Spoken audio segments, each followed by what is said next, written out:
Hello friends, very good evening. मैं हूं Om Prakash Patel, CM rise government higher secondary school Adhartal Jabalpur Madhya Pradesh से।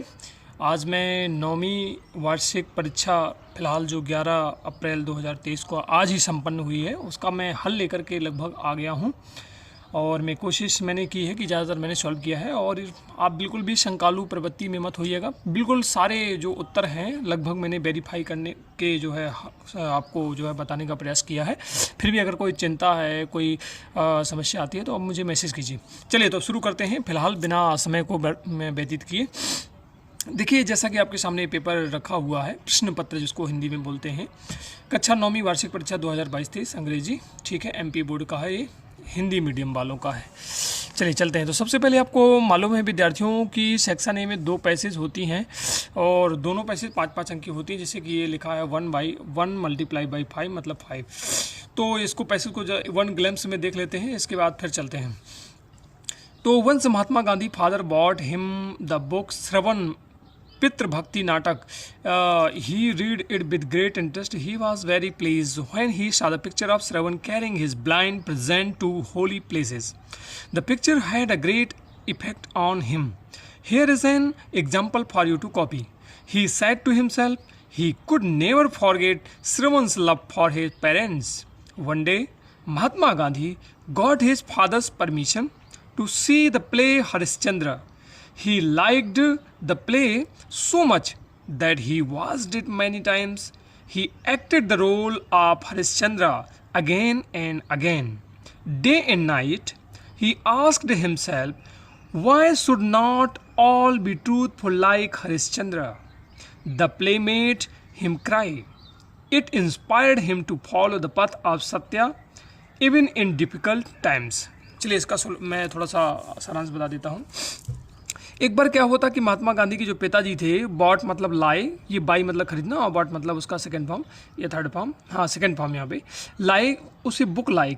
कौन सी बुक? श्रवण पितृ भक्ति नाटक। आप श्रवण जो माता पिता का बड़ा भक्त था उसके बारे में तो जानते होंगे आप।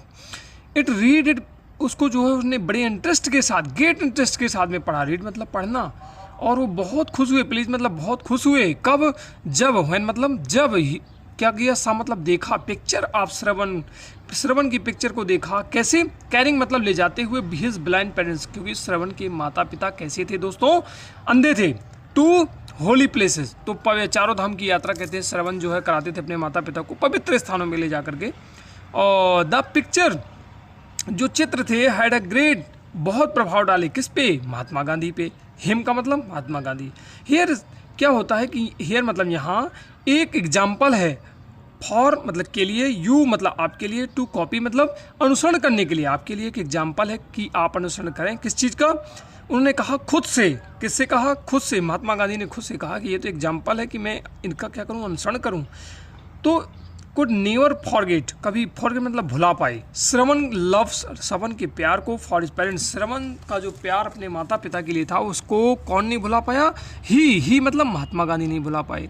एक दिन क्या होता? वन डे मतलब एक दिन, Mahatma Gandhi got his father permission, एक दिन परमिशन का मतलब अनुमति मिल गई। किसको? महात्मा गांधी को। क्या करने के लिए? देखने के लिए। सी मतलब देखना। द प्ले हरिश्चंद्रा, प्ले मतलब नाटक। कौन सा नाटक? हरिश्चंद्र नामक नाटक। महात्मा गांधी को पिताजी की परमिशन मिल गई हरिश्चंद्र नाटक देखने की। ही लाइक द प्ले, उन्होंने प्ले को इतना ज़्यादा पसंद किया। सो मच मतलब इतना ज़्यादा पसंद किया कि he was it many times, कई बार इसको देखा। किसने? महात्मा गांधी ने। He acted the role of Harishchandra again and again, और उन्होंने इस रोल को, किसके रोल को? हरिश्चंद्र नामक जो नाटक था, जो हरिश्चंद्र उसमें जो मुख्य पात्र थे, उसके रोल को बार बार क्या किया? उन्होंने एक्ट किया। डे नाइट, दिन और रात, उन्होंने खुद से, हिमसेल्फ मतलब खुद से, आस्क मतलब पूछा, उन्होंने खुद से पूछा कि वाई मतलब क्यों, शुड नॉट होना चाहिए हम सभी को, कैसा? ट्रूथफुल लाइक, सत्यवादी होना चाहिए। कैसे? हरिश्चंद्र जैसा। हमें हरिश्चंद्र जैसा सत्यवादी क्यों नहीं होना चाहिए? The play made him cry, वो जो नाटक था वो उसने क्या किया? जो है उस नाटक ने हरिश्चंद्र जी को बहुत ज़्यादा रुला दिया। क्या लिखा? The play made him cry, उन्हें रुला दिया। He inspired him to follow the path of satya, और उन्होंने, इंस्पायर का मतलब मोटिवेट एक शब्द होता है, इंस्पायर मतलब उन्हें एक प्रकार से प्रेरित किया सत्य का पथ मतलब मार्ग अपनाने के लिए, इवन इन डिफिकल्ट टाइम्स, अब मतलब विषम परिस्थितियाँ हों, मुश्किलें भी हों, तब भी सत्य का साथ ना छोड़ें, ऐसा उनको इंस्पायर किया किसने? सत्य हरिश्चंद्र नामक नाटक ने। फिर से बता देता हूँ। एक बार क्या होता है, महात्मा गांधी जी के जो पिताजी हैं एक श्रवण प्रतिभक्ति नाम का नाटक की एक बुक लाते हैं, वो उसको बड़े इंटरेस्ट से पढ़ते हैं महात्मा गांधी जी, फिर बड़े खुश हो जाते हैं जब चित्रों को देखते हैं उस बुक में बने हुए कि कैसे श्रवण जो है अपने माता पिता को, अपने अंधे माता पिता को पवित्र स्थानों के दर्शन कराता है। तो उस चीज़ का उनके ऊपर बहुत बड़ा प्रभाव पड़ता है, किस पे? महात्मा गांधी पे। और फिर वो क्या करते हैं कि वो खुद से कहते हैं कि ये तो एक एग्जाम्पल है जो है अनुसरण करने के लिए, और वो कभी श्रवण का जो प्यार था माता पिता के प्रति उसको कभी नहीं भुला पाते हैं। एक दिन क्या होता है कि महात्मा गांधी को अपने पिताजी की परमिशन मिल जाती है कि वो हरिश्चंद्र का नाटक देखा है। तो उन्होंने क्या किया कि और उस नाटक को देखा और कई बार देखा, एक बार नहीं कई बार, इतना पसंद आया कि कई बार देखा, और उन्होंने उस हरिश्चंद्र के रोल को भी बार बार जो है एक्ट किया। और दिन और रात जो है उन्होंने खुद से पूछा कि जो सारे व्यक्ति होते हैं वो ऐसे सत्यवादी हरिश्चंद्र जैसे क्यों नहीं होते हैं, और वो जो नाटक था उनको जो है रुला दिया उसने अंदर ही अंदर, और इतना ज़्यादा इंस्पायर किया कि मुश्किल परिस्थितियों में भी उन्हें सत्य का अनुसरण करें, ऐसा उन्होंने जो है क्या किया? इंस्पायर किया। किसको? महात्मा गांधी को। चलिए अब चलते हैं मित्रों, थोड़ा प्रश्न है कुछ 5, तो इनको देख लेते हैं। One who can not see is called, जो देख नहीं सकता उसको आप जानते हो ब्लाइंड मतलब अंधा होता है, तो ये बी नंबर ऑप्शन सही है। Which play did Mahatma Gandhi see many times, Harishchandra को देखा था, मतलब किस नाटक को बार बार उन्होंने देखा तो हरिश्चंद्र को, ठीक है। रामायण महाभारत ये तो देखा नहीं था। What inspired Mahatma Gandhi to follow the path of satya, किसने इंस्पायर किया था? हरिश्चंद्र ने। सत्य रामायण महाभारत इसने इंस्पायर नहीं किया था, हरिश्चंद्र ने किया था, तो ऑप्शन बी। चौथे का what did Mahatma Gandhi father bring for him, Mahatma Gandhi ji के पिताजी थे वो क्या लाए थे? चॉकलेट लाए थे, साइकिल लाए थे, टॉय लाए थे? तो नहीं, श्रवण पितृ भक्ति नामक नाटक की पुस्तिका लाए थे, ठीक है। तो पहले का ऑप्शन बी ब्लाइंड, दूसरे का सी हरिश्चंद्र, थर्ड का बी हरिश्चंद्र, चौथे का श्रवण पितृभक्ति नाटक। Find the noun form of the word permit in the passage, तो आपको परमिशन नामक एक शब्द, हालांकि परमिट का परमिट भी होता है नाउन, पर एक शब्द इसमें मिला है परमिशन, तो परमिशन भी आप लिख सकते हो, ठीक है। अभी दिखाते हैं आपको, सॉल्व पूरा भी दिखाएंगे।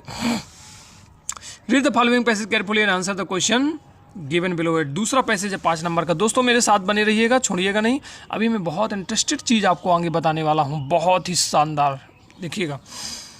B are living in the age of science, ये बार बार मैंने आपको समझाया और कई बार आया है। बी आर लिविंग थोड़ा, लेकिन इस बार 1-2 क्वेश्चन थोड़ा डिफिकल्ट टाइप के हैं, देखते हैं।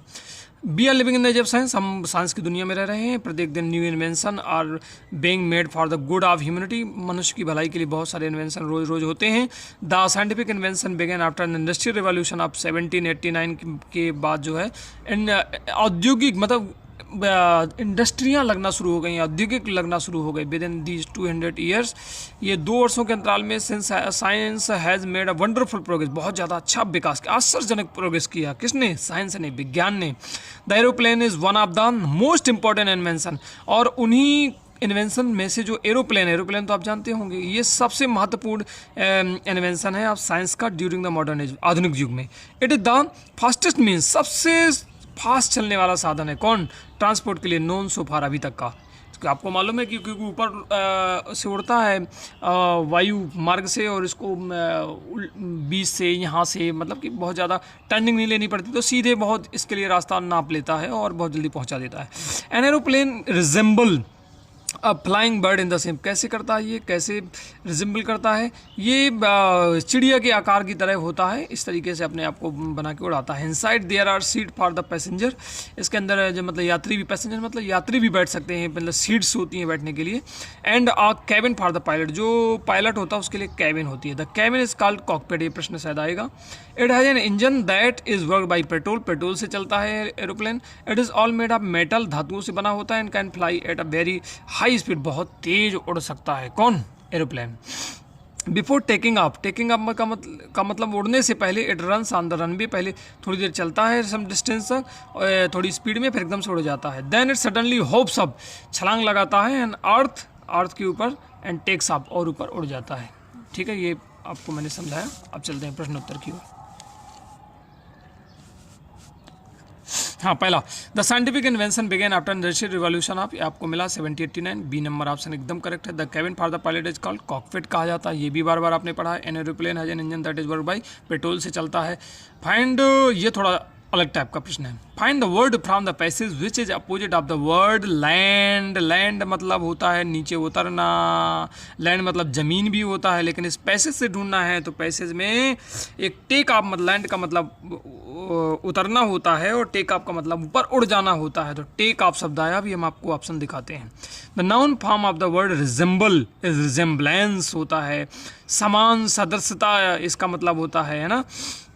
रिजेंबल एक टाइप का वर्ड है, जैसे कि नहीं कहते कि जो लोग होते हैं परिवार के, वो कहते हैं कि किसी का चेहरा उसके जैसा लगता है, उसके जैसा समान लगता है। तो जो रिजेंबल एक शब्द होता है वो इसी को बोलते हैं, है ना, दिखना, समानता या सदृशता, दूसरे व्यक्ति या वस्तु जैसा होना या दिखना, ऐसा कह सकते हैं। तो रिजेंबलेंस, इससे वो नाउन फॉर्म बना है। देखिए, तो 10 नंबर के विकल्प आपके सामने अभी मैं देख रहा हूँ। मैंने प्रयास किया है कि पहले मैं 30 नंबर के विकल्प आपके सामने रखूँगा। तो सेक्शन ए आपके सामने मैंने सॉल्व करके देखा है, ये देखिए पूरा आप देख सकते हो। 11/4/2022 अभी अभी मैंने सॉल्व किया है, लगभग 5:30 बज रहा है। 9वीं वार्षिक परीक्षा सेक्शन ए का जो आंसर है फिर से एक बार देख लीजिए। फर्स्ट का बी ब्लाइंड, सेकंड का सी हरिश्चंद्रा, थर्ड का बी हरिश्चंद्रा, चौथे का डी श्रवण पितृपति नाटक, और पाँचवें का परमिट भी अगर आपने लिख दिया तो भी सही है, और परमिशन लिख दिया तब भी सही है, क्योंकि दोनों होते हैं। ठीक है, अब से आंसर नंबर 2 देख लीजिए। 17 पहले का बी 1789, सेकेंड का बी कॉकपिट, थर्ड का ए पेट्रोल, चौथे का टेक ऑफ उड़ान भरना, और पाँचवें का रिजेंबलेंस, और ये दिया गया है पहले, हाँ ये सी नंबर, इसका मैंने विकल्प नहीं लिखा था, सी नंबर विकल्प रिजेंबलेंस, ये सही है, करेक्ट। चलिए अब इसके बाद मैं बी सेक्शन अभी छोड़ देता हूँ मित्रों। सबसे पहले मैं चलता हूँ सेक्शन सी में, क्योंकि हमने कहा है कि अभी 30 नंबर के, जिससे ताकि विद्यार्थी कम से कम मोटा हिसाब पास होना, तो उनको कम से कम इतना जिसमें डिड डन ना रहे, इतना तो बनना ही चाहिए। The word look rhymes with book, look book. The exams start next week, are तो आएगा नहीं, है ना, आर में क्योंकि कंटिन्यूस होता टेंस, तो आईएनजी लगा होता, सेल ज़्यादातर आई बी के साथ में लगता, तो बिल आएगा। आइए यहाँ पे दोस्तों सुधार लीजिए, वॉश है, आई वॉश माई हैंड्स बिफोर, खाना खाने के पहले अपन लंच धोते हैं, बिफोर मतलब क्या होता है, पहले, है ना। इसके बाद how student are present today, student को गिन सकते हैं, तो मैनी आएगा, एनी आएगा नहीं, क्योंकि एनी एक के लिए होता है, मच मतलब इसको गिन नहीं सकते, और स्टूडेंट्स लिखा हुआ है इसलिए मैनी आएगा। She is not going to office because she is ill, है ना, बिकॉज का मतलब क्योंकि वह ऑफिस नहीं जा पाएगा, क्योंकि वह बीमार है, इल मतलब बीमार, क्योंकि she is ill. Honesty is the best policy, the लगाएंगे क्योंकि यहाँ पे डिग्री की सुपरलेटिव फॉर्म है। मित्रों यहाँ पे 7 नंबर क्वेश्चन है, 5 नंबर का है ये भी, जिसमें से हमको 5 ही करना है, लेकिन मैंने 6 के 6 सॉल्व कर दिए हैं, इसमें से आपको 5 करना है, 5 के आपको नंबर मिलेंगे, तो जो सही है वही आप कर सकते हैं। सेक्शन सी में ही डू इट डायरेक्टेड 8 नंबर का ये भी देख लेते हैं, हालांकि ये विकल्प में नहीं आता है, पर मैंने लगातार सॉल्व कर दिया, क्यों इसको नहीं छोड़ा है। विद्यार्थियों, do it directed any 5, our school protect our bee should protect a school forest, rearrange and make a meaningful sentence, ये बार बार आया है, तो बी के बाद should, फिर protect our forest। the wood cutter cuts the trees, ये present indefinite में, चेंज इनटू नेगेटिव तो डज नॉट आ जाएगा, डज नॉट करता। अभी मैं दिखाता हूँ इसके answer. He is very tired, he can't work any more, using so that का प्रयोग इसने करा दिया, तो he is so tired that he can't work any more, too का प्रयोग नहीं किया उसने हालांकि। Rahul takes tea in the morning, change into past indefinite, तो ये प्रेजेंट इंडेफिनिट में दिया है, तो पास्ट में वर्ब की सेकंड फॉर्म होती है, तो टेक की सेकंड फॉर्म क्या हो जाएगी, took. The boys are playing kites, passive voice बनाने का नियम ये होता है, पीछे वाले को काइट्स को आगे ले जाएंगे, फिर आर लगाएंगे, फिर यहाँ पे बेंग लगा देंगे, फ्लाइंग, और बाई बुक्स। अभी मैं दिखाता हूँ, I do it, change into present perfect. तो चलो इसके भी आंसर मैं दिखा देता हूँ विद्यार्थियों मित्रों। सेक्शन सी के आंसर देखिए आप। सेक्शन सी में आपका फर्स्ट का बुक, सेकंड का बिल, थर्ड का बिफोर, फोर्थ का मैनी, फिफ्थ का बिकॉज, और सिक्स का द, इसमें से आपको 5 ही करना है। क्वेश्चन नंबर 8 देख लीजिए आप। क्वेश्चन नंबर 8 में क्या करना है आपको? क्वेश्चन नंबर 8 के 3 यहाँ पे हैं। We should protect our forest. The woodcutter does not cut the trees.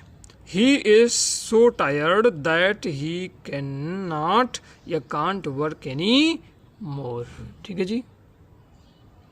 चलिए अभी 3 यहाँ पे हैं, 2 उस साइड हैं, तो जरा उनको देख लेते हैं।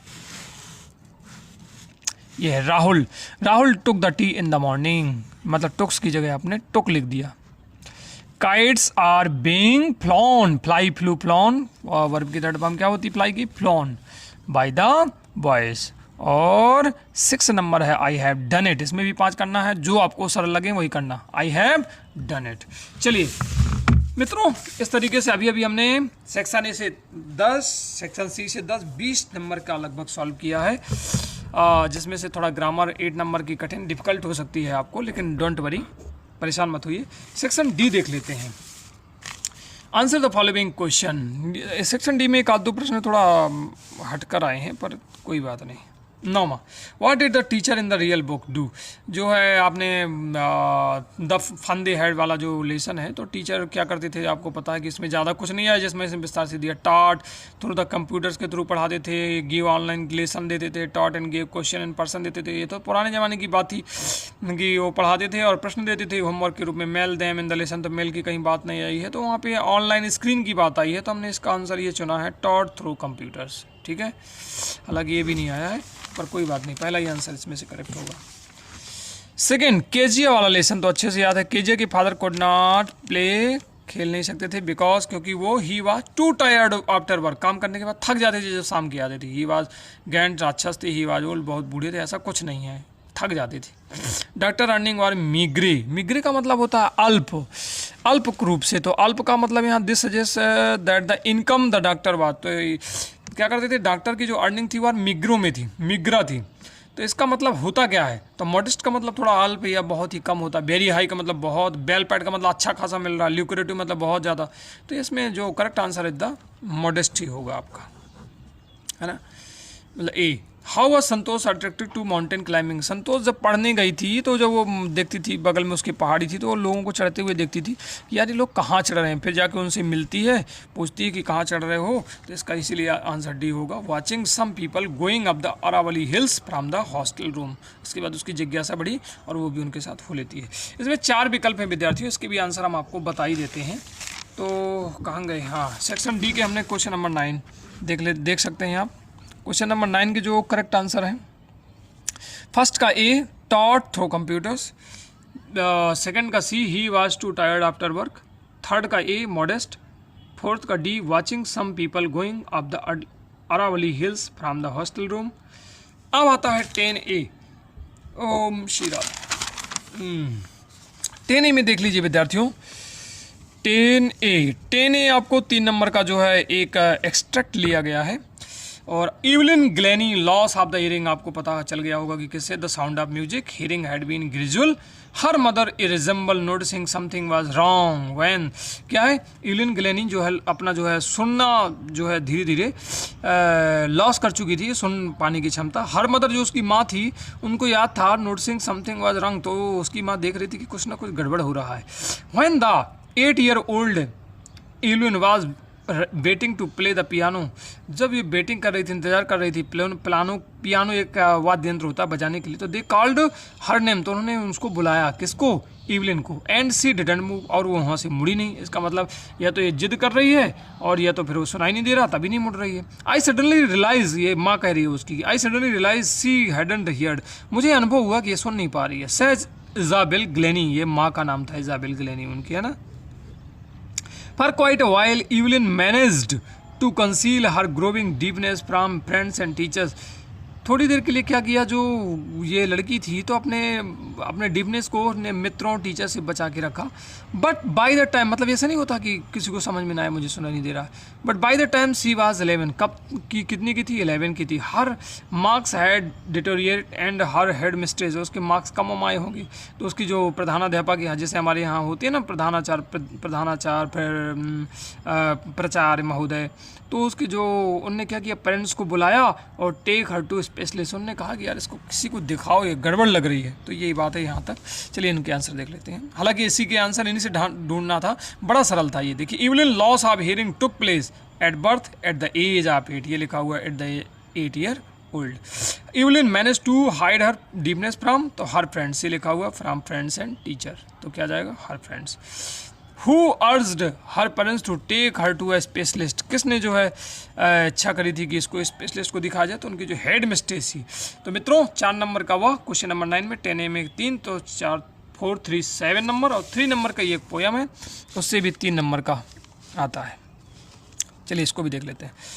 Then he took the other, he just as fair because it was glossy and wanted wear through the for the passing. There had one, they really about the same. How was the other road? The road not taken, इसे लिया गया। तो it was still grassy, ऐसी road थी, A number option. Why did the second road present a better claim than the first? It had never been walked before. अब दूसरी वाली में तो चले नहीं है रोड में, तो पहली वाली में चल चुके, तो हमको लग रहा है बड़ी कठिन है। अब दूसरी वाली में चले नहीं, तो कहीं नहीं कहते लोग बात दूर के ढोल सुहाने होते हैं, क्योंकि हमने उसको देखा नहीं इसलिए थोड़ा ठीक लग रही है। तो यही बात है, it had never been walked before, क्योंकि इसकी पहले चला नहीं गया है इस पर।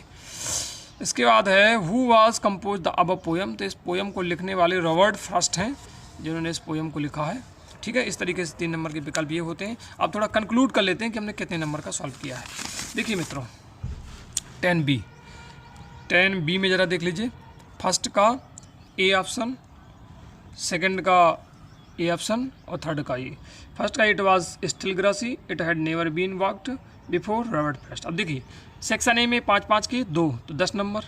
इसके बाद आए section C 5 number, question number 7, फिर 5 नंबर क्वेश्चन नंबर 8, तो 20 नंबर हो गए। अब क्वेश्चन नंबर 9 आप यहाँ पे देख सकते हो, फिर इसके बाद तो 4 नंबर, और 3 के 10A 10B, तो 3 6, और मतलब क्वेश्चन नंबर 9 4 नंबर का, 10A 3 नंबर का, 10B 3 नंबर का, 3 कितना हुआ 6, और 9 4, तो कितना हुआ 10, और कितने का 20 का पहले कर चुके हैं, तो 20 10 30। इसका मतलब यदि 25 में पास होना है, इतना तो हम कर दिए, तो बस आगे करने की कोई ज़रूरत नहीं है। ऐसा तो नहीं कह रहा हूँ मैं कह रहा हूँ कि कॉन्फिडेंस आ जाएगा। इसके बाद आप जो है आराम से करते रहिए, पर इतना तो ज़रूर आपसे बनना चाहिए। और 30 नंबर के कम से कम ऑप्शन आते हैं, 25 के तो आते ही आते हैं। चलिए सेक्शन ए ख़त्म हुआ, सेक्शन बी ख़त्म हुआ। अब सेक्शन सी खत्म हुआ, सेक्शन डी का कुछ प्रश्न कर लिया। अब सेक्शन बी में ये नोड मेकिंग है। नोड मेकिंग में मैंने कहा कि ऐसा कोई इतना डिफ़िकल्ट नहीं कह सकते कि भारी डिफ़िकल्ट आ रही है, और इसके करने के तरीके अलग अलग हैं। विद्यार्थी चाहे तो अपने तरीके से सॉल्व कर सकते हैं, जैसे मैंने इसको सॉल्व कर दिया। ऐसा भी नहीं कि अब जो चाहे जो मन में, मतलब छाँट के मैंने इसका आइडिया बताया था कि कम से कम आप देखिए क्वेश्चन नंबर 3 मैंने सॉल्व किया है बी का, नोट्स बनाया है, तो आप देख सकते हो 2-2 लाइन मैंने ले करके कुछ पॉइंट्स लिख दिए। जैसे मैंने पहले 2 लाइनों में पढ़ के इंडिया छाँट लिया, पहले लिख दिया है कि